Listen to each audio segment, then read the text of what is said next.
الحمد لله نشر بقدرته البشر وصرف بحكمته وقدر وابتعث محمدا إلى كافة أهل البدو والحضر.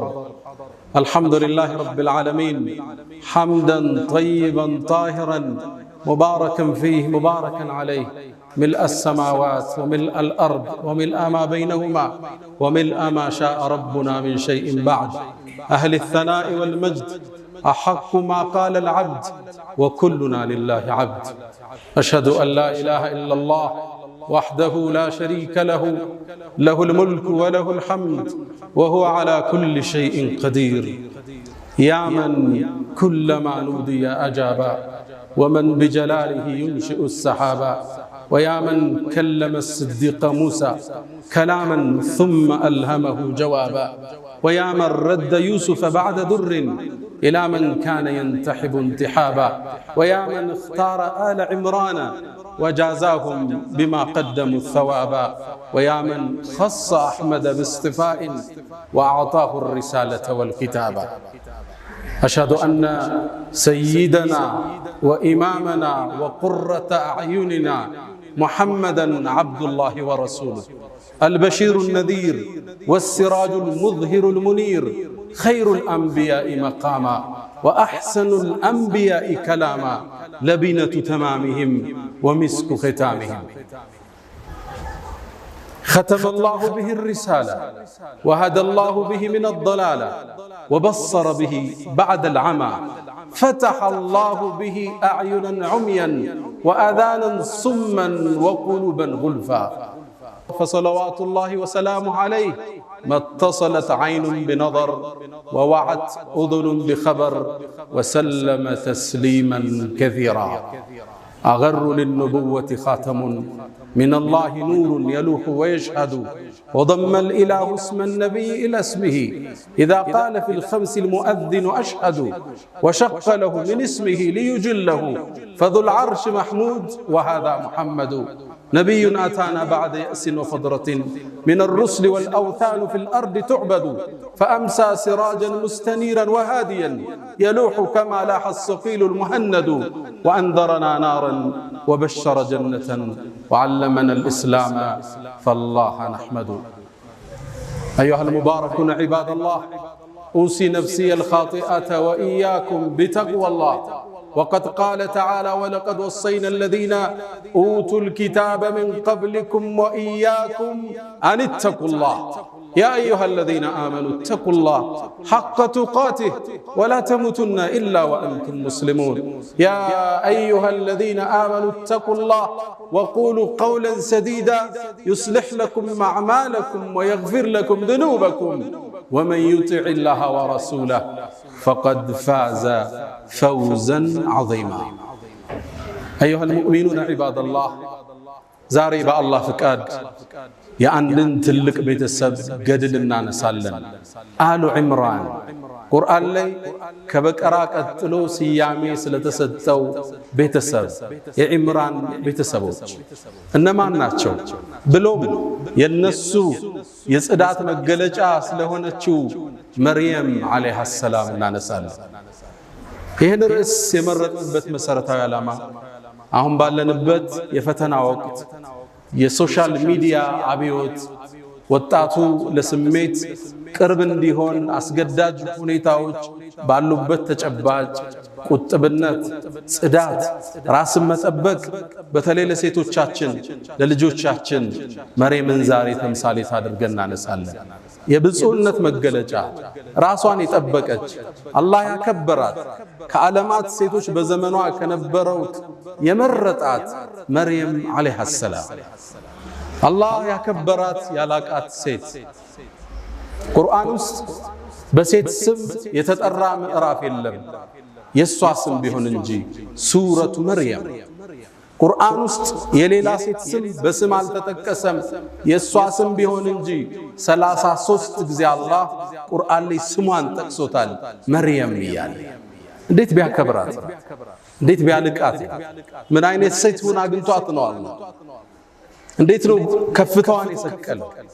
የሙሳን እናት ሲጠራ ኡሙ ሙሳ ሲል፣ የሙሳን እህት ሲጠራ فقالت لأخته قصي اهتو سيل آسيان يصنات تمثالت የሆነችውን የፊርዓውን ሚስት امرأة فرعون سيل የመርየምን እናት ራሱ ሐናን አላህ ራሱ امرأة عمران ሲል መርየምን ግን በስሟ ጠቅሷታል። ይቺ ሴት ማን ነች? ገድሏስ፣ ቁጥብነቷስ፣ ራሷን ክብሯን መጠበቋስ የአላህ የተአምር መገለጫስ እንዴት አደረጋት? የዛሬ ቆይታችን ላይ እናወሳዋለን። ጉዞዎች ሁሉ ከቤተሰብ ይጀምራል። የመርየም አባት ዕምራን ይባላል። ዕምራን የተከበረ የአላህ ባሪያ ነው። ነብይ አይደለም። ልብ በሉ፣ እንደኔና እንዳንተ ግለሰብ ነው። ግን አላህን የሚፈራ ዓቢድ፣ ዒባዳው የበዛ ስጁዱ የረዘመ ዚክሩ የበዛ የአላህ ምርጥ ባሪያ ነው። ትልቁን ምዕራፍ አላህ ከበቀራ በኋላ ያለው አለ ዕምራን የዕምራን ቤተሰቦች አሉ። ይህ ቤተሰብ ታሪክ ሰርቷል፣ ትውልድ ለውጧል፣ የአላህ ተአምር መገለጫ ሆኖ አልፏል። ሊወሳም ግድ ይለዋል። አላህ ከመረጣቸው ባሮች ውስጥ አንዱ ይሄም ቤተሰብ ነው። ኢነላህ ያንተ ጌታ አላህ ኢነላህ አስጠፋ አደምን መረጠ፣ ወኑሐን ኑሕን መረጠው፣ ወአለ ኢብራሂም የኢብራሂምን ቤተሰብንም መረጠ፣ ወአለ ዕምራን የዕምራንንም ቤተሰብ አላህ መረጠ። على العالمين በዓለማት ካሉት ሁሉ ذرية بعضها من بعض والله سميع عليم የተመረጠ ቤተሰብ። እዚህ ቤተሰብ ውስጥ አንዲት ብፁዕ ልጅ ወጣች። እሷም ኡሉል ዐዝም ሚነ ሩሱል ከሆኑት ውስጥ አንዱን ነቢዩላህ ዒሳን ኢየሱስን ለመውለድ በቃች። ታሪኩ የሚጀምረው እንዲህ ነው። እናቷ ሐና አንድ ልጅ ወልዳ መውለዷ ተቋርጦባት ነው። አላህ ልጅ እንዲሰጣት በጣም ለመነች። ከዓመታት በኋላ አላህ ከዕምራን ከባሏ እንድታረግዝ አላህ ፈቀደ። ያኔም ጽንስ ማህዟን ስታቅ አንድን ዱዓ ወደ ሰማይ አሻገረች። ልብ በሉ፣ አንዲት ሴት ነች። ያወራችው ኖሬ ግን አላህ ተቀብሎት ቁርአን ውስጥ ተረከለ። አንተ አታቅም ያረከውን ዱዓ የዓለማት ጌታ ተቀብሎ አስተላልፎት ፈጽሞልህ ሊሆን ይችላል። አላህን ተመሳጠረችው። إذ قالت امرأة عمران ይላል ቁርአኑ ላይ።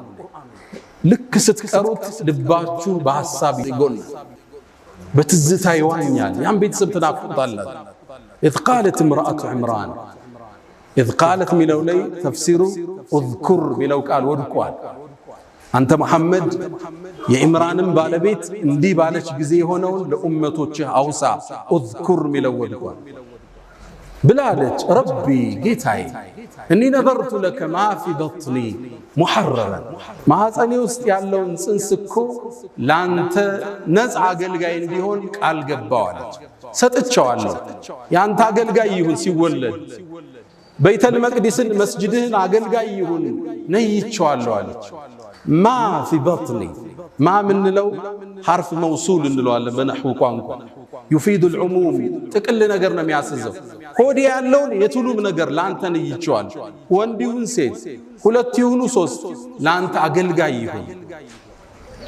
አረገዘች። ከመውለዷ በፊት ባሏ ዕምራን አልፏል። ስለዚህ ባል ስለሌላ የተወለደው ሴትም ይሁን ወንድ እሷን ሊያግዛት ነው የሚገባ። እሷ ግን ለአላህ ሰጠች። ሆዴ ውስጥ ያረገዝኩትን ጌታዬ ላንተ ሙሐረረን ነፃ ሲሆን አድርጌዋለሁ። ከዛስ ምን አለች? ፈተቀበል ሚኒ ተቀበለኝ። ስራ ሰርተህ መቀበል ማለት ቀቡል። አላህ በውዴታ ሲቀበል ቀቡል ይባላል። እዛ ነው ነቢዩላህ ኢብራሂምና እስማዒል የከዓባን ግንብ ያነሱ ረበና ተቀበል ሚና ኢነከ አንተ ሰሚዑል ዓሊም። ጌታችን ተቀበለ። ኸይር ትሰራለህ፣ ቁርአን ትቀራለህ፣ ዘካት ትሰጣለህ፣ እንዲቀበልህ ግን ሰማይን ታንኳኳለህ። ጌታዬ ተቀበለኛል። ኢነከ አንተ እኮ ሰሚዑን ዓሊም፣ ሰሚነ አዋቂን፣ ዱዓዬን ትሰማለህ፣ ዓሊም ንያዬንም የውስጤን ታውቀዋለህ ብላ ሰማይን አንኳኳች። ፈለማ ወضዐትሃ ልክ ስትወልድ ግን ወንድ አልነበረ፣ ሴት ተወለደች። የጠበቀችው ወንድ ሆኖ ዳዕዋን የሚያግዝ የዒምራንን የባሏን ኃላፊነት የሚወጣ መስጂድ የሚኸድም በኒ እስራኤሎችን ለማቅናት የሚታገል ሰው እንዲሆን ነው ንያዋ። ሴት ወለደች፣ ደነገጠች። ቃለት ብላለች ረቢ ወضعتها انثى ሴት እኮ ወለዱ። ሴት ደግሞ እንደ ወንድ አይደለም። አላህ ምን እንደወለደች ጠቅቆ ያውቃል። ግን ይሁን አለች። ወኢኒ ሰመይቱሃ መርየም ስሟን መርየም ብየዋለሁ። መርየም ማለት የአላህ ባሪያ አገልጋይ ማለት ሴትም ትሁን ለአንተ አገልጋይ ግን ቃል ገብቻታለሁ። ከዛ ባስከተለች አንድ ወፍራም ዱዓ ወኢኒ ኡዒዙሃ ቢከ ወዙርየተሃ ሚነ ሸይጣን ረጂም እኔ እኮ እሷንም ይሁን ከሷ በኋላ የሚመጣውን ትውልድ ከሸይጣን እንድትጠብቃቸው ጠይቀሃለሁ አለች። ይህ አንዲት ሴት ያደረገችው ዱዓ የአዛኞች አዛኝ አላህ ግን ዱዓዋን ተቀበላት። ፈተቀበለሃ ረቡሃ ቢቀቡልን ሐሰን ጌታም ስጦታዋን ነዝሯን ተቀበላት። መርየምንም ወአንበተሃ ነባተን ሐሰነን አሳምሮ መርየምንም አሳደገላት። ልብ በሉ ዒምራን ስለሌለ አባት ነበር ለልጅ ስም የሚያወጣው፣ አባቷ ግን የለም። መርየም ስትወለድ የቲም ነች። እሷ ነው ስም ያወጣችላት። ወኢኒ ሰመይቱሃ መርየም መርየምን አላህ ጥበቃ አደረገላት። ስትወለድ ሸይጣን አልነካትም መርየም። ነቢዩና ሙሐመድ ሰለላሁ ዐለይሂ ወሰለም كما في البخاري من حديث أبي هريرة أبو هريرة باستلالفوت لي ما من بني آدم يولد يا آدم لجكم ما يولد مانم نبياتم رسولوች ሸይጣን ሆዳቸውን ሲወለዱ ጠላትነቱ ሊገልጽ ሆዳቸውን ሕፃኑን ይመታዋል። ያኔ فيستهل صارخا ሕፃኑ ያለቅሳል። እዛ ነው የሚጀምረው። መጣህ ብሎ ነው የሚቀበለው። መርየምንና ልጇን ሲቀራሉ ነብዩ አለይሂ ሰላቱ ወሰለም فتقبلها ربها بقبول حسن ለሌላ ነብያቶች ያልሰጠው ንጣ ለሷና ለልጇ ለልጅ ልጇ አላህ ተቀበለ። አንተ የምታደርገው ዱዓ የሰማይን በር ከፍቶ ተአምር ሊፈጽም ይችላል። ይሄን ነው አላህ ሊያስተምረን የፈለገ። መርየምም ማደግ ጀመረ። እናቷ ለቤተል መቅዲስ አገልጋይ ነይታታለች። ስለዚህ ወደዛ የምትሄድበት እድሜ ሲደርስ ሴት ነች። መስጂድ ውስጥ ገብታ እንዴት ታገልግል? እዛ ውስጥ እንዴት ነው የምትኖረው? ማን ይንከባከባት? ኃላፊነት የሚወስድ ሰው ያስፈልጋል። መጣችና ዘከሪያ የመጀመሪያ ልጇን ያገባ ባሏ ነው ነቢዩላህ ዘከሪያ። መጣች፣ ጥያቄ ያቀረበች፣ መርየምን ተረከቡኝ አለች። እዛ ውስጥ ገብታ መስጂዱ ኑሮዋ እዛ እንዲሆን እዛው እንድትሰግድ አላህ እንድታመልክ ሰጋጆችን እንድትከድም ነው። ዘከሪያ መውሰድ ሲፈልግ ግን የዒምራንን ቤተሰብ ልቅና የሚያውቁት ቀሳውስቶች ዑለማዎቹ እኛም እድሉ ይገባናል። መርየምን ለመንከባከብ ግጭት ተፈጠረ፣ ውዝግብ ተፈጠረ። ውዝግቡንም ለመዳኘት አንድ ሐሳብ ቀረበ። በቃ ዕጣ እንጣጣ፣ እንጨት እንጣጣ፣ እሱ ይዳኘን ተባለሻሉ። እንጨቶች ያዙና የሚፈስ ወንዝ ላይ ወስደው ጣሉት። ከወንዙ ፍሰት በተቃራኒ ሄደለት ሰውዬ እንጨቱ እሱ መርየምን ይንከባከባል ተባለ። እንጨቱም ሲጣል ለዘከሪያ ወጣለት። ልባቸው እንዲረጋጋ እንደገና ሞከረ፣ ለሱ ወጣ። 3 ጊዜ ለዘከሪያ ወጣ። ለዛ ነው አላህ ወከፈለሃ ዘከሪያ እሷን የመንከባከብ ኃላፊነትን ዘከሪያ ወሰዳለ። ለነብዩ አለይሂ ሰላቱ ወሰለም የነ መርየምን የነ ዘከሪያን ታሪክ ይተርክላቸውና ذلك ይሄው የነገርነው እኮ من انباء الغيب ከሩቅ ሚስጥር ነው የነገረን። አንተ እኮ ከነሱ መሃል አልነበርክም። ዕጣ ሲጣጣሉ አይሁም يكفل መርየምን እኔ ነው የሚገባኝ እኔ ይያሉ ዕጣ ሲጣጣሉ አንተ መሐመድ እነሱ መሃል አልነበርክም። وما كنت لديهم اذ يختصمون እነሱ መሃል ውዝግብ ሲፈጠር መች ነበርክና ይላቸዋል። አህመድ ዲዳት የነጽጽር ኤክስፐርቱ ይሄን አንቀጽ ሙእሚን ሲቀራው እንባውን መቆጣጠር አይችልም ይላል። አላህ ለመልእክተኛው አለይሂ ሰላቱ ወሰለም ከመቶ ዓመታት በፊት የነበረን ክስተት ዘግቦ እየነገራቸው ነው። የነበረውን ፍጭት ውይይት ማን ነው የሚገባው ይሄን ውዝግብ ሁሉ አላህ ለመልእክተኛው በወህይ የገለጠላቸው። መርየም ማደግ ጀመረች። ቤተል መቅዲስ ውስጥ ገባች። ሚንከባከባት ዘከርያ ነው። ልብስ ይወስድላታል፣ ምግብ ይወስድላታል። እንክብካቤ ላይ ነው። መርየምን አላህ ከልጅነቷ ጀምሮ ከራማ ሰጣት። ከራማ ማለት ለሌሎቹ ብዙ ጊዜ የማይከሰት ክስተት አላህ በእጅህ እንዲፈጸም ሲያረጋው ማለት ተአምር ይታይባት ነው። ታዲያ አንዴ ዘከርያ ደነገጠ። በገባ ቁጥር ምግብ ያገኛል። እንዴ ነው አይደል? እንዴ እሷን የመንከባከብ ኃላፊነት ወስደው ምግብ ማን አመጣላት? ያልፈዋል። ኩለማ ደኸለ ነው የሚለው ዘከርያ ወደሷ በገባ ቁጥር ሁሌም ምግብ ያገኛል። ወጀደ ዐንደሃ ሪዝቃ ምግብ ያገኛል። አንዴ ጨነቀው። እንዲጠይቅም ያስገድደው አንድ ምክንያት አገኘ። የክረምቱን ምግብ አላህ በበጋ ይሰጣታል። በበጋ ማይገኘውን በክረምት ይሰጣታል። ዘከርያ ተገረመ። ያ መርየም አንቺ መርየም ሆይ አና ለኪ ሃዛ ይሄ ነገር ከየት ነው የመጣው አለ። ያመጣልሽ ሰው አለ? እንዴት የክረምቱን በበጋ አገኘሽ? አንድ መልስ መለሰች። ቃለት ሁወ ምን ዐንድላህ ይሄ የምታየው ሲሳይ ከአላህ ዘንድ ነው። እንዴ አለ ዘከርያ ኢነላህ የርዝቁ መን የሻ ቢገይሪ ሒሳብ አለች። አላህ እኮ ለፈለገው ባሪያ ያለ ምክንያት ያለ ሒሳብ ይሰጣል አለች። ከባድ ንግግር። ነብይ ነው እሱ። እንዲህ አይነት የቂን ከታናሿ ልጅ አየ። ሁናሊከ አላህ ነቢዩላህ ዘከርያ ልጅ አልወለደም ነበር። እድሜው 120 ዓመት ደርሷል። ሚስቱ 98 ዓመቷ ነው። ወካነት امرأتي عاقرا ማነች በዚህ ላይ ታዲያ አላህ ያለ ገደብ እንዲሚሰጥ የበጋውን በክረምት ከሆነ እኔ ባረጅም ሚስቴ መሃን ብትሆንም ልጅ አይሰጠኝም እንዴ? ቻይ ነው አላህ አለ። የመርየምን ክስተት ሲያይ ወንድኔው ተነሳ። ሁናሊከ አላህ እዛ ቦታ በአረበኛ ቋንቋ ሁና ስንል እዚህ ማለት ሁና ከስንል ትንሽ ፈቀቅ ሲል ሁናሊከ ስትል በጣም ሲርቅ ነው። አላህ እዚህ ቦታ ላይ ከመርየም ወጥቶ ነው ዱዓ ያረገው። ለምን እዛ ቦታ አለ አላህ? ነቢዩላህ ዘከርያ ይላሉ ሙፈሲሮች ልጅ አልወልድም የሚለው ተስፋው ጥግ ላይ ደርሷል። አርጅቷል። ሚስቱ መሃን ነች። እዛ የመነመነ ተስፋ ዳርቻ ላይ ሆኖ ዱዓ ወደ ሰማይ አነሳ። ረቢ ሀብሊ ሚን ለዱንከ ዙርየተን ጠይባ ኢነከ አንተ ሰሚዑ ዱዓ። አላህ ወይ ልጅ ስጠኝ፣ ዱዓን ተቀባይ ነህ አንተ። በእርግጥም አላህ የሕያ የተባለ ልጅ ሰጠ። መርየም ማደግ ጀመረች። ዒባዳዋ የበዛ ነበር። ሶላቷ የበዛ ነው። ዚክሯ የበዛ ነው። ሌት ተቀን ዒባዳ ላይ ነች። አላህ ለትልቅ ዓላማ እያዘጋጃት ተአምር ምድር ላይ በሷ ሊከስት ነው አለ። መላእክት ላክ አንዴ እየሰገደች እያለ መላእክት ጠሯት። አንቺ መርየም አሏት። ማን ነው የሚጠራኝ? መላእክቶች ነበሩ። ኢነላህ አስጠፋኪ አላህ መርጦሻል አንቺ ወጠኸረኪ አጽድቶሻል። ወስጠፋኪ ዓላ ኒሳኢል ዓለሚን በዘመንሽ ካሉ ሴቶች ሁሉ አንቺን አላህ መርጧል አሏት።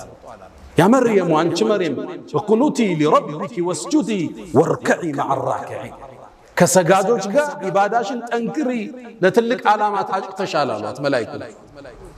መርየም አደገች። እድሜዋ እየገፋ ሄደ። 17 ዓመት እንደሆናት በአንድ በተባረከ ቀን ወደ ምስራቃዊ ቦታ ከቤተል መቅዲስ ለቃ ሄደች። እዛ ቦታ ስትሄድ ከሰማይ ሰማያት ሌላ መልእክት ተላከ። መላእክቱ ጅብሪል ሐዋውን እየቀዘፈ ፊት ለፊቷ ተከሰተ። ክስተቱን ቁርአን በሚያምር መልኩ ተርኮታል። ይሄን ትረካም የኛው ነጃሺ ይሄ መስጂድ የተሰየመላቸው ታላቁ ንጉስ ሲሰማ እንባቸውን መቆጣጠር አልቻለም። አላህ እንዲህ ይላል ወዝኩር ፊል ኪታብ መጽሐፍ ውስጥ አውሳ መርየምን አውሳ ኢዝ እንተበዘት ሚን አህሊሃ መካነን ሸርቅያ ከቤተሰቧ በምስራቃዊ በኩል ተገንጥላ በሄደች ጊዜ ፈተኸዘት ሚን ዱንህም ሒጃብ ራሷን ጋርዳ ወደ ዒባዳ ወደ ተፈኩር ቁጭ አለች መርየም። ፈአርሰልና ኢለይሃ ሩሐና እኛም ጅብሪልን ላክነዋል። ሩህ ስሙን ጅብሪልን አላህ ሩህ ይለዋል። የሰው ልጆች ሩህ ህይወት የሚገዛበትን ነገር ይዞ ስለሚመጣ ወህይን ስለሚያወርድ ማለት ፈአርሰልና ኢለይሃ ሩሐና ጅብሪልንም ላክነው فتمثل لها بشرا سويا يتموالى سو ميعمر قنجو وطاتو فيتو تسيب غاردا تقمطالች بيت ገባች ደረገተች اني اعوذ بالرحمن منك ني بالرحمن كانت تطبقالو بالله ان كنت تقيا الله متفرا كون راقኛለች جبريل ملس قال انما انا رسول ربك اني ጌታሽ መልእክተኛ ነኝ لأهب لك غلاما زكيا مرتن صدول ልጅ ልሰጥሽ ነው የመጣው በሌላ አነባበብ لأهب لك ሚለው ليهب لك ጌታሽ ሊሰጥሽ በሚልም ተነበረ ሁለቱም ተመጋጋቢ ናቸው ጅብሪል እንደ ሰበብ ስላደረሰ ልሰጥሻል እሷም እንደ ብስራት አልቆጠረችው እንዴት ሊከሰት ይችላል እኔ ትዳር ይዤ ከባሌ አረገዝኩ አይባል አሊያም ማምስ ጋለሞታ አይደለም በዝሙት ምሰራ ልጅ እንዴት ሊኖርኝ ይችላል አለች ጅብሪል ቃል ብሎ አለ كذلك ነገሩ እንዳልሽው قال ربك الله ግን ይልሻል هو علي حي ይሄን ተአምር መከሰት ለኔ ቀላል ነው ብሎሻል ولنجعله آية للناس اللهم ለሰው ልጆች ምትወልጂው ልጅ የተአምራት መገለጫ ሊያደርገው ورحمة منا كاللهم زن إذنات ليهون السلة تكتلت وكان أمرا مقضيا مريم به قداي كلاي وصاني الفبت على جبريل كزام نبي عليه الصلاة والسلام لله جبريل ودمع سنوع افالبات مريم وديون ورقزج ستارقز እቺ ብዙ ሴት ነች በዒባዷ የምትታወቅ ነች እርግዝናዋን እንዴት ትግፋው እንደምንም ደብቃ በአምልኮ አሳለፈች ዘከሪያ ተንከባካቢዋ ነው ሲያያት ያረገዘች መሰለች ከዛም ጠጋላት አንቺ መርየም ማለት አንድ ዘር ያለ ሌላ ዘር ይበቀላል እንዴ አላት እየጠየቃት መጀመሪያ ዘር የፈጠረው ያለ ዘር አይደል አለች መልሷ ከበደው አስከተለላት አንቺ መርየም ወይ አንድ ሰው ያለ አባት ልጅ ሊኖረው ይችላል እንዴ አላት አሁን አባታችን አደም ያለ አባትም ያለ እናት አይደል የተወለደ አለች መልሷ ከበደው ፊት ለፊት መጣላት መርየም ሆይ አርግዘሻል ሚስጥሩን ነገረችው ዘከሪያ ሆይ መላእክት መጥቶ አብስረው ከሰማይ መላእክ መጥቶ እንዲህ ተከስቷል ብላ ነገረችው ዘከሪያ ምን ክስተት ያቀናል ምጧ እየጨመረ ሄደ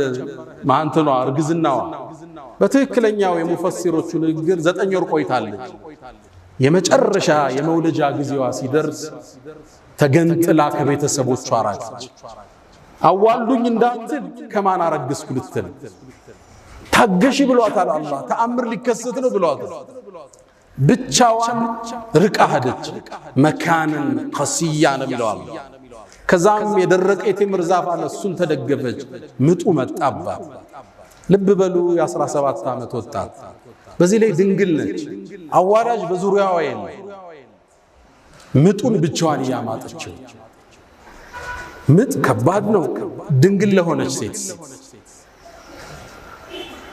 ታዲያ መርየም ልትወሳ ይገባት ምጥ ውስጥ ስትገባ ልጁ እየተወለደ ነው አመማት ከዛ ደግሞ ልጁን ወልዳ ይዛው ልትሄድ ነው የታመጣሽ ሊባል ነው አባቱ ማን ነው ሊባል ነው ጭንቅላቷ ፈረሰ فقالت يا ليتني مت قبل هذا ከዚህ በፊት ሙቼ በነበር ምን አለ وكنت نسيا منسيا ተረስቼስ በነበር አለ ወዲያው ዒሳን አላህ አወጣው ልጇን ኢየሱስ ተወለደ فناداها من تحتها ملائكه يتطارات عليام ልጇ ነው ይባላል ልጇ ሚለው قول اصح منو ለሚቀጥለው ተአምር መንደርደር ያስለው فناداها من تحتها الله عيسى አናገረው ከሆዷ እንደው አትዘኝ ብይጠጪ ውሃም እዚህ አለ ዛፉንም መታመት አርጊው ቴምሩንም በያለ ተረጋጋች እሱም በላች ውሃውን ጠጣች ኃይሏ ተመለሰ ይሄን ጻል ልጅ አዝላው መርየም ወደ በኒ እስራኤሎች መጣች ድሮም ክፍተት የሚፈልጉላት ብዙ ሰዎች ነበሩ በዒባዳዋ መሻይኾቹን ሁሉ በልጣ ጥርስ የነከሱባት ብዙ ናቸው ይሁዶቹ አይወዷትም ነበር ልክ ይዛው ስትመጣ ዛሬ ጾም ያለው በያትናገሪ ተብላለች ወደ በኒ እስራኤል ይዛው መጣች فأتت به قومها تحمله ተሸክማው ይዛው መጣች ህዝብ ተሰበሰበ ያ መርየም ምንድነው ይሄ ጉዳይ لقد جئت شيئا فريا ከባድ ነገር ይዘሽ መጣሽው ያ አኽተ ሃሩን በነሱ አገር ሃሩን የሚባል ሰውዬ ነው በኢባዳው የታወቀ ነው ከወንዶቹ ስለዚህ እሷንም እንደ ሃሩን በኢባዳዋ ጠንካራ ነሽ ነበር የምትባል አንቺ የሃሩን ጓደኛ መሳይ ሆይ ምንድነው ያመጣሽብሽ አባትሽ መጥፎ ሰው አልነበር እናትሽ ዝሙት ሰሪ አልነበረች ይሄ ልጅ የት መጣ መቼ ነው ያገባሽው ከየት ወለድሽ فاشارت اليه ጾም ያለው በይ ተብላለች ወደ ነብዩላህ ዒሳም አመላከተች ህፃን ነው ገና የተወለደ ጫቅላ ነው ከዛ ተገረሙ كيف نكلم من كان في المهد صبيا እንዴት የታዘለ ህፃን እናወራለን አትቀልጅብን ምንድነው ሚስጥሩ አለ አላህ ነብዩላህ ዒሳን እጇን ያላናገር قال اني عبد الله اني الله بارك اتاني الكتاب ለወደፊት መጽሐፍን ይሰጠኛል وجعلني نبيا نبي ማድረግ واوصاني بالصلاه والزكاه ما دمت حيا وبرا بوالدتي مريمንም ሊያጽናናት ነው ለናቴም ደግ አርጎኛል ولم يجعلني جبارا شقيا والسلام علي እናቱን አሁንም ያጽናናት ነው በኔ ላይ ሰላም ይስፈናል ህፃኑ ኢየሱስ والسلام علي يوم ولدت ويوم اموت ويوم ابعث حيا الله ያለ አባት ልጅ ፈጥሮ ለበኒ እስራኤል አሳያቸው ሁሉን ነገር ቻይ ጌታ እንደሆነ ገለጠላቸው ህፃን ልጅ እንደማይናገር ያውቃሉ አናግሮ አላህ አሳያቸው ይሄ ህፃን ነገ ትልቁ ነው ይላካል ተከተሉት ማለት አላህ አስከትሎ ምን አለ ذلك عيسى ابن مريم ኢየሱስ ማለት እንግዲህ ይሄ ነው አላህ እኮ ልጅ ሊይዛ ይገባው ሱብሃነ ጥራት ይገባው ኢየሱስ እንዴት ልጅ ሊሆን ይችላል እንዴት የጌታ ስልጣን ተጋሪ ሊሆን ይችላል ذلك عيسى ابن مريم የመርየም ልጅ ኢየሱስ ማለት ይሄ ነው እንግዲህ አለ አላህ ልጅ ሊኖረው አይገባም ሱብሃነ አንድ ነገር ሲፈልግ ሁን ይለዋል ይሆናል አላህ ኢየሱስን ልጅ አድርጎ ሊይዛ ይገባው ማለት ኢየሱስም ንግግሩን ሲቋጭ ምን አለ አላህ እኮ ረቢ የኔ ጌታ እሱ ነው ወረብኩም የናንተም ጌታ ፈዕቡዱ ተገዙት هذا صراط مستقيم ቀጥተኛው መንገድ ይሄ ነው አላቸው ከዛ ትልቅ ቤተሰብ ከዚች ብፁዕ ወጣት ኢየሱስ የተባለ ከታላላቅ ነቢያቶች አንዱ የሆነ ኡሉል ዐዝም ሚነ الرسل ምድር ላይ ተከሰተ ጥብቁነት ሽልማት አለው ቁጥብነት ደረጃን ከፍ ያረጋል ራስን መጠበቅ ለሽልማት ለእንደዚህ አይነት ታሪክ ያበቃል መልካምን እንስራ ከመጥፎ እንራቅ አላ ወስተግፊሩ ረበኩም ፈጡባ للمستغفرين الحمد لله على إحسانه والشكر له على تفضله وامتنانه ولا إله إلا الله تعظيما لشانه وصلى الله وسلم وبارك على رسوله وإخوانه ውዶች መግቢያ ላይ እንዳልነው የዛሬ ኹጥባ ዓላማችን ይሄ ሶሻል ሚዲያው ወጣቱን ፈተና ውስጥ ከቶታል ሴቱን ወጣቱ ያልተገባ ግንኙነት መፍጠር ቦይፍሬንድ ገርልፍሬንድ ኤክስህ ማናት ፋሽን የሆነበት ዘመን ልጆቻችን ላይ ስጋት ውስጥ ባደረበት ዘመን ራሷን የጠበቀችውን መርየምን እንደ ሞዴል ማንሳት በእኛ ላይ ግዴታ ሆነ ራስን የጠበቀች ብፁዕ የነበረች በድብቅም በግልጽም አላህን ያላመፀች ለከፍታዋ መነሻዋ ቁጥብነቷ የሆነን መርየም ዛሬ አውስተናል እንደምታውቁት ወደ ስሜት የሚጠራን ነገር ብዙ ማዕበሉ ከባድ ድሮ ሴት ለማየት ከቤት መውጣት ግድ ይላል አሁን እጆች መሃል የዓለም ሴቶች አሉ ሞባይል ውስጥ ይህን ፈተና ማለፍ ለዚህ ወጣት ፈታኝ የሆነበት ዘመን ተደብቆ የሚጎረጉረው ነገር ብዙ ነው ድብቅነት ተደብቀ የምታደርገው ኻፊደቱን ራፊዓ ሚሰቅልህ ሚጥልህም እሱ አደባባይማ ችግር የለም ለሰው ልታስመስል ትችላለህ ግን አንተና ሞባይል ብቻችሁን ስትቀመጡ አንተና ሴክሬታሪ ብቻችሁን ስትሆኑ አንተና እገሊት ብቻችሁን ስትሆኑ ያኔ አላህ አንተን ያያል መርየም ራሷን ጠበቀች። ከፍታን አላህ ሰጣት። ለምእመናን ሞዴል አደረጋት። ወለቲ አሕሰነት ፈርጀሃ ያቺ ሀፍረተ ገላዋን የጠበቀችው ብሎ አላህ በክብር ያነሳት። ብዙ እህቶቻችንን እንመለከታለን ሶሻል ሚዲያ ላይ ቭሎግ ሰሪ ሆነዋል። ከንግድ ጋር ማይገናኝ ጀስት ራስን ለመሸጥ ቁንጅናን ለመግለጽ ትዳርን ለመፈለግ ቲክቶክ ላይ ልታያቸው ትችላላችሁ። ይሄ ቦታው አይደለም። ትልቁ ወሲያ ይሄ ብዙ ወንዶች እዛ አደባባይ ላይ የሚያገኙትን ሴት ለትዳር አይፈልጓት። አንዱ ገርል ፍሬንድ ያዘኝ ትላለች። አንዷ የተወበተች ልጅ ታሪኳን ሲትጽፍ ከዛም በፍቅር ቆየንና ሊያገባ ፈለገ። እንደሚያገባኝ አውቃለሁ። ሰርጋችን መቼ ነው ስለው እኔ እኮ ለትዳር ያንቺ አይነትን ሰው አልፈልግም ለጊዜያዊ ቆይታ ነው እንጂ አለ። እኔ ለትዳር የምፈልገው እኮ ወንድም አታውቅ ሶሻል ሚዲያዋ ብዙ ረብሻ ውስጥ የሌለች ቁጥብ የሆነች የልጆችን እናት ነው የምፈልጋት። አንቺ እኮ ከወላጆችሽ ከሰረኩሽ እኔ ከኔ ማትሰረቅበት ምን ምክንያት አለ? ሴቶች ራሳችሁን ጠብቁ። ቦይ ፍሬንድ የሚፈልጋችሁ ካለ ለሽግግር ነው ለትዳር እንዳታስቡ። ሌላኛው አንዱ ቦይ ፍሬንድ አውሎ ቆይ ከዛ እንጋባ ስትለው አንቺ ሙእሚን ነሽ አላት። አዎ አለች። ኢነመል ሙእሚኑነ ኢኽወቱን አላት ይባላል። ታዲያ ሙእሚኖች እኮ ወንድማማች ናቸው አላት። እኔና አንቺ ፋሚሊ ነን እንጂ ባለ ትዳር መሆን አንችልም። ራስን መጠበቅ መልካም ዕጣን አያስመልጥም፣ ሽልማትን አይቀማም። ወዳጆች የነቢዩላህ ሹዓይብ ልጅ ወደ ሙሳ ስትመጣ አመጣጧን አላህ ገልጾታል። ወጃአት ኢሕዳሁማ ተምሺ ዐለ እስትሕያ ራሷን ጠብቃ መጣች። ሙሳን የመሰለ አላህን ያናገረን ነቢይ ማግባት ቻለች። ሐያዋ ከትዳር አላገዳት።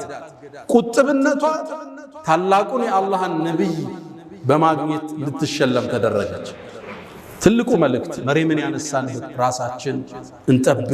ወጣቶች በተለይ ሴቶች ምንሰማው ታሪክ ብዙ ነው። የብዙ ሰዎች ህይወት እየተበላሸ ፊውቸራቸው እየጨለመ መጫወቻ እየሆኑ ነው የወጣቱ። ራስን መጠበቅ ለቁም ነገር እስኪደርሱ ቤተሰብ ሸልሞ እስኪድራችሁ ድረስ ስሜትን ማረክ፣ ራስን መቆጠብ ከመርየም የምንማረው ታሪክ ነው። ሁለተኛ ከኹጥባችን የምንወስደው የወላጅ ዱዓ ያረገችው ማነች? የመርየም እናት ነበረች። አላህ ግን ዱዓዋን ተቀብሎ እሷንም የመርየምን ዘሮችንም ከሸይጣን አላህ ጠበቀ። መርየምን ለከፍታ በቃት። ወላጆች ልጆችን በማሳደጋው ተቸግረናል። ሞባይል ተቀማዋለ፣ ዙሩ ሞባይል ያነሳል፣ ቲቪ ሲዘጋበት እዛኛው ጋር ይገባል። ልጅም ማሳደግ ፈታኝ ዘመን ነው አይደል? ይሄ በተርቢያ ብቻ እናልፈው እንዲቀራ በመቆጣጠር ብቻ አንችለው። ዱዓ የሚባል መሳሪያ አላህ እንዲያገረው ለልጅ ብቻ የሚደረግ ዱዓ ነው። ከሌሊቱ ስትነሳ፣ ጾመ ስታፈጥር፣ ሰግደ ስትጨርስ ልጅን አስተካክልልኝ። ፉደይል ብን ዒያድ ታዋቂው ታቢዒን አንድ ዱዓ አለው። አላሁመ ልጁ ነበር አስቸገረ፣ ይመክረዋል፣ አይሰማውም፣ ይረብሻል፣ አመፀኛ ሆነ። ጨረሻ ሌሊት ተነሳና አንድ አቤቱታ አቀረበ። አላሁመ ኢኒ ዓጀዝቱ አን ተርቢየት ወለዲ፣ ልጄን ማስተካከል አልተሳካልኝ፣ አንተው አስተካክለው። እሱም ይመስል ምርጥ አላህ አረገ። ልጆች ዱዓ ይፈልጋሉ። 90% እመኑ ዱዓ። ከሌሊቱ ተነስታችሁ ዑምራ ስትሄዱ ሐጅ ስትሄዱ 90% ዱዓችሁ ለልጆቻችሁ አሉ። በዱዓ አላህ በተአምር እንዲቀይራችሁ በቁጥጥራችሁ። ቴክኒካቸው ብዙ ነው ልጆቹ። በቴክኖሎጂውም ትንሽ ተራምደው በልጠውና የሰጣቸውን ሞባይል ቆልፈው በራሳቸው መንገድ ይጠቀሙታል። ዱዓ ከመርየም እናት ምንማረው። ሶስተኛው ኢየሱስ አለይሂ ሰላም፣ ነብይ ኢሳ የተከበረ የአላህ ነብይ፣ መርየም የተከበረች ብፁዕ ቅድስት። የሁዳዎቹ ዲቃላ ናት፣ ነሷራዎቹ ጌታ የጌታ እናት አድርገው አመለኳቸው። እስልምና መሐለኛውን መንገድ ይዞ መጣ። ጌታ አይደለች፣ የጌታም ልጅ አይደለም፣ ግን እሷ የተቀደሰች ሴት ነች። ቁርአን ውስጥ ስሟ 33 ጊዜ የተጠቀሰች ሴት ነች። ብፁዕ ነች። ጅብሪል መጥቶ መንፈስን የከተተባት ሴት ነች። ክብሯን አላህ እስልምና አጎ ይሄን ብዙዎቹ ያዙ። አስታውሳለሁ እስር ቤት ላይ ያለን ብዙ ሰዎች እስልምናን ተቀብለዋልና አንዴ ካንዱ ጋር ክርክር ሳደርግ እስልምና ሊቀበል ወሰነና መጨረሻ ግን እኔ እኮ ኢየሱስን ወደዋለሁ እንዴት ነው ጥዬ የምመጣ አለኝ። ኢየሱስን ጥለህ እንዳትመጣ አለ። ጥለህ ከመጣማ ሙስሊም አትሆንም አለ። እንዴት አለ? እስልምና ሁሉም ነቢያቶችን ካልተቀበለ አንዱን ከዘለልክ እምነት ሙሉ አይደለም አለ። እንዴት አለ? አብርሃምንም ሙሴንም ኢየሱስንም መሐመድንም ካልተቀበልክ ሙስሊም አይደለህም አለ። ከዛም አሁን የነገርኳችሁን የመርየምን ታሪክ የኢየሱስን ስነግረው ልጁ ሻሃዳ ከማዝ ውጭ አማራጭ አልነበረው። አብዛኞቹ አያውቁ መርየም እኛ ዘንድ ያላትን ቦታ ቁርአን እንዴት አክብሮ እንደጠራት እሷን አይደለም የእናቷን ዱዓ የሐናን ጠቅሶታል። የአባቷን የቤተሰቡን ስም ምዕራፍ አርጎታል። አለ ዒምራን የኢየሱስን ተአምር ንገረው። አለ ዒምራንን አልፈ ሱረቱን ኒሳ አልፈ ሱረቱል ማኢዳ ትገባለህ። እሱ ስለ ኢየሱስና ስለ ሐዋርያቶች ነው የሚያወራው። አላህ ከሰማይ እንዴት ማዕድ እንዳወረደላቸው ሱረቱል ማኢዳ አያውቁም አብዛኛው። ሲያውቁ ግን አሁን እየጎረፉ አልሐምዱሊላህ ረብል ዓለሚን። ሌላው አራተኛ የምናወሳው በዚህ ኹጥባችን ላይ ከመርየምና ካለ ዒምራን ታሪክ የምንማረው የነቢዩን ሰለላሁ ዐለይሂ ወሰለም መልእክትን በትክክል የማድረስ ከፍታ ታየዋል። ነቢዩ ታማኝና እውነተኛ ናቸው። በለገ ሪሳላ መልእክቱን አድርሰዋል። ስለ መርየምና ስለ ልጇ የተናገሩት ሐዲስ ተአማኝነታቸውን ይገልጣል። ምን አሉ? ማሚን መውሉድ አሉ።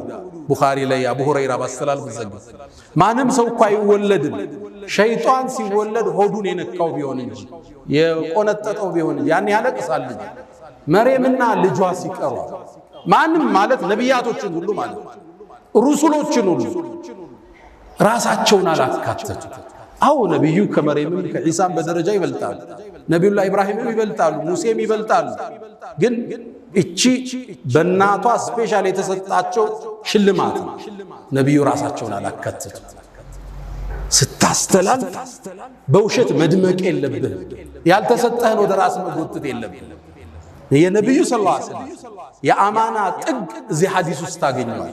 ማንም የተወለደ የአደም ልጅ ሸይጣን ሆዱን የነካው ቢሆን እንጂ መርየምና ልጇ ሲቀር እኔንም አላሉ ነቢዩ ዐለይሂ ሰላም። እውነተኝነት የእስልምና የከፍታ ምንጭ። አንዴ ነቢዩ ዐለይሂ ሰላቱ ወሰላም ልጃቸው ሞተ። ልጃቸው ሲሞት ፀሐይ ተጋረደች። ሰሃባ ሁሉ ደነገጠ። የነቢዩ ልጅ እኮ ስለ ሞት ፀሐይ ተጋረደች። ያንተ ነቢይ እውነተኛው ነቢይ ሚንበር ላይ ወጡ። እናንተ ሰዎች ወይ ፀሐይ የአላህ ተአምር ነች፣ ለአንድ ሰው መወለድ ወይም መሞት አትጋረድም። አንድ ትልቅ ጳጳስ ይህን ታሪክ ሰማ፣ እስልምናን ተቀበለ። ለምን እንደው ታውቃላችሁ እንዴ? ይሄን እድል አግኝቶ ውሸተኛ ነቢይ ቢሆን ያካብደው ነበር። ይሄ ፀሐይ አይደለም ሌላ አርሽ ላይ ተፈጥሯል ብለህ ነው የምታካብዳል? በጭራሽ በእኔ ልጅ መሞት አልተጋረደም። እውነተኝነት ነው እስልምና ላይ የሳባቸው። ኦሪየንታሊስቶች አሁን በነቢዩ ላይ በእስልምና ላይ ትችት የሚጽፉት ብዙዎችን ያሰለማቸው አንድ ክስተት አለ። እዚህ መንበር ላይ ያወሳ ነው ሐዲሱል ኢፍክ። እናታችን አይሻ ዝሙት ሰራች ተብሎ ተወራ። ሲወራ አላህ መልስ አልሰጠም። ለአንድ ወር ሙሉ ወህዩን ዘጋው። ጅብሪል አልወረዳም። ሰሃባው ታመሰ፣ ነቢዩን ተረበሹ። ትርምስምስ አለ ወሬው ሁሉ። ኢዝ ተለቀውነሁ ቢአልሲነቲኩም እዛዛ ተቀባበሉት። ወር ወህይ ዘጋል። አንድ ኦሪየንታሊስት ምን ይላል? ነቢዩ ነቢይ ነው ነቢዩ መሐመድ ይላል። ምክንያቱም በዛ ውጥንቅጥ ውስጥ ገብቶ እያለ ቁርአን ከኪሱ ቢሆን ኑሮ እልባት ሰጥቶ ይቋጨው። ወር ዝም አሉ። ዜና አልመጣም። ምን ይደረጋል? ይሄ ለሳቸው እውነተኝነት መገለጫ ነው። እውነት የእስልምና መገለጫ ነው። የሌለንን ኮፍያ ለብሰን አንገንም፣ የሌለንን ብርሃን ወስደን አንደምቅ። ነቢዩ ዐለይሂ ሰላቱ ወሰላም በሌላ ክስተት አንዴ ሰሃቦቹ እሳቸውን በጣም አካበዱ። እኔን እኮ ከሙሳ አስበልጣችሁ አታውሩኛል። እኔ እኮ የውመል ቂያማ ጥሩምባው ሲነሳ ከቀብር ይወጣል። ስወጣ ነቢዩላህ ሙሳን የዓርሽ ምሰሶዎችን ተደግፎ አገኘዋል። ቀድሞኝ ተነስቶ ይሁን አልያም ካልሞቱት አላህ አይሞቱም ያላቸዋል። ወኑፊኸ ፊሱር ፈሰዒቀ መን ፊሰማዋት ወመን ፊልአርድ ኢላ መን ሻአ አላህ። አላህ በጦርምባው የማይሞቱ ከሱ መሻ ውስጥ የከተታቸዋል። ሙሳም አምልጦ ይሁን እዚህ መሻ ውስጥ አልያም ቀድሞ የተነስቶ እንደሆነ አላቀም፣ ከሱ በላይ አታጋኑኝ ይላል። ራሳቸው ዝቅ ሲያረጉ ማለት እውነተኝነት የእስልምና መገለጫ የከፍታቸው መገለጫ ነው። አላ ሰሉ ወሰልሙ ዐላ አልበሺር ነዚር ወሲራጅ ሙኒር ወዐላ አሊሂ ወሰሕቢሂ አጅመዒን ያ መን ቱሒቡነ ነቢየ ሙሐመዳ ሰሉ ዐለይሂ ወሰልሙ ጡለ ልመዳ ፈሰላቱኩም ወሰላሙኩም ኑረን ለኩም بأمسكم وبيومكم ولهم غدا إن الله وملائكته يصلون على النبي يا أيها الذين آمنوا صلوا عليه وسلموا تسليما اللهم صل على محمد وعلى آل محمد كما صليت على إبراهيم وعلى آل إبراهيم وبارك اللهم على محمد وعلى آل محمد كما باركت على إبراهيم وعلى آل إبراهيم في العالمين إنك حميد مجيد اللهم أعز الإسلام والمسلمين وأذل الشرك والمشركين ودمر اللهم أعداءك أعداء الدين اللهم انصرنا في أهل غزة اللهم أرنا فيهم عجائب قدرتك اللهم كن لهم عونا ونصيرا يا أرحم الراحمين اللهم لا تدع لنا في مقامنا هذا ذنبا إلا غفرته ولا هما إلا فرجته ولا دينا إلا قضيته ولا مريضا إلا شفيته ولا غائبا إلا رددته ولا حاجة من حوائج الدنيا والآخرة إلا قضيتها يا أرحم الراحمين اللهم ربنا آتنا في الدنيا حسنة وفي الآخرة حسنة وقنا عذاب النار ألا فأقم الصلاة.